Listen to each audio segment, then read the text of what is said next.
Assalamualaikum warahmatullahi wabarakatuh. Perkenalkan, nama saya Indah Lestari. Saya dari Prodi Penjuruan Pertanian tingkat 2A.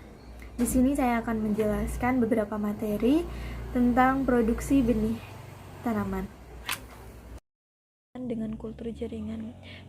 Dalam pokok pembahasan, macam teknis kultur jaringan untuk pembibitan, kelebihan dan kelemahan pembibitan dari kultur jaringan, teknik perbanyakan pada tanaman dikotil dan monokotil, menghasilkan bibit bebas virus, tahapan pembibitan secara in vitro, contoh pembibitan pada beberapa tanaman penting.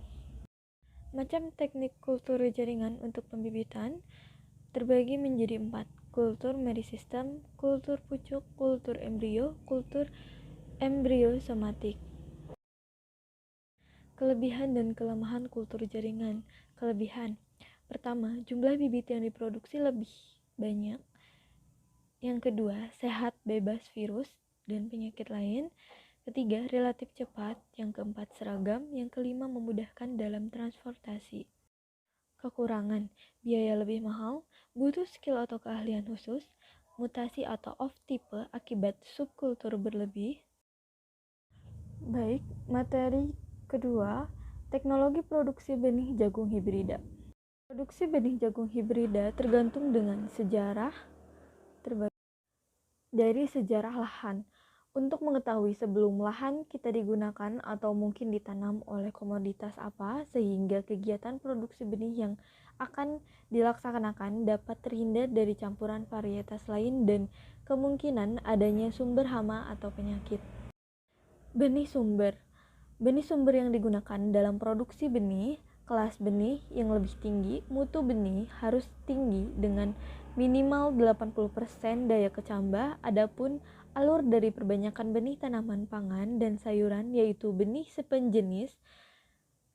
Sifat tanaman berkaitan dengan cara penyerbukan, kelainan pada bunga, lingkungan yang mempengaruhi pembungaan. Hal ini sangat penting dalam kegiatan produksi benih, terutama pada cara penyerbukan. Yang perlu diketahui adalah cara penyerbukan dan alat penyerbukan. Keadaan tanaman melakukan produksi benih dengan cara dipilih.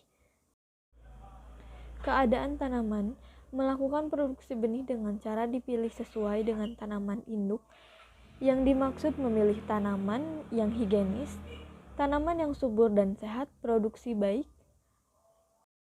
Teknik budidaya dilakukan budidaya yang optimal, melakukan tanaman teratur, disarankan menggunakan jarak tanam yang lebar. Panen dilakukan saat telah masuk waktu masak fisiologis. Isolasi. Ada dua hal yang dapat dilakukan adalah isolasi waktu dan jarak. Isolasi waktu dilakukan untuk mencegah terjadinya waktu pembuangan yang sama antar tanaman produksi benih dan tanaman tetangga. Isolasi jarak. Misalkan tanaman produksi benih dengan tanaman tetangga, jarak yang digunakan tergantung pada sistem penyerbukannya. Reguing merupakan penghilang atau pemusnahan tanaman yang ke dalam fokultur atau tanaman yang tumbuh pada musim tanam sebelumnya. Varietas lain, off-type, menyimpang terjadi pada varietas yang belum matang dan stabil. Permohonan sertifikat kepada Balai Pengawasan Sertifikat Benih merupakan hal yang penting dalam kegiatan produksi benih, dilalui dari konsultasi, menentukan varietas, pemilihan atau pendapat benih sumber, label benih sumber, pemilihan areal, dan mengajukan permohonan sertifikasi. Materi yang ketiga adalah produksi benih non-hibrida. Produksi benih non-hibrida, ada faktor yang perlu diperhatikan dalam memproduksi benih. Produksi benih tanaman pangan dan sayuran. Faktor yang perlu diperhatikan dalam produksi benih yaitu sejarah lahan, benih sumber, sifat tanaman, keadaan tanaman, teknik budidaya, isolasi, reguing, permohonan sertifikasi. Materi yang terakhir adalah produksi benih padi atau bibit padi secara modern. Di sini dijelaskan ada beberapa macam mesin produksi benih. Baik, sampai sini pemaparan saya. Mohon undur diri. Terima kasih. Wassalamualaikum warahmatullahi wabarakatuh.